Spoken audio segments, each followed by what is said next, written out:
বন্ধুরা, আশা করি আপনারা সকলেই ভালো আছেন। আজকে আবার একটা নতুন ভিডিও আপনাদের সামনে উপস্থাপন করতে চলেছে। জাপান এশিয়া মহাদেশের পূর্ব দিকে অবস্থিত একটা সুন্দর শান্ত দ্বীপরাষ্ট্র, যার রাজধানী টোকিও। আজকে আমি যেটা বলবো সেটা হচ্ছে জাপানের 4টি ফিলোসফি। জীবনে দেখার চোখটা আসলে বদলে দিতে পারে এই 4টি ফিলোসফি। প্রথম যে পয়েন্ট সেটা হচ্ছে কাইজেন।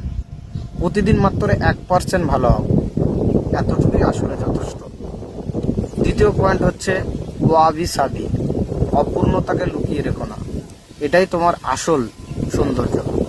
তৃতীয় পয়েন্ট হচ্ছে শোষিন, যেদিন তুমি মনে করবে যে সব জানো, সেদিন থেকেই তোমার পিছিয়ে পড়া শুরু। সবসময় একজন শিক্ষার্থী হিসেবে নিজেকে মনে করতে হবে। চতুর্থ পয়েন্ট হচ্ছে গামান, কষ্ট ফেলে ভেঙে পড়ো না, নীরবে মাথা উঁচু করে রাখাটাই মানুষের আসল শক্তি। আপনি এই 4টি ফিলোসফি জীবনে চর্চা করে দেখতে পারেন।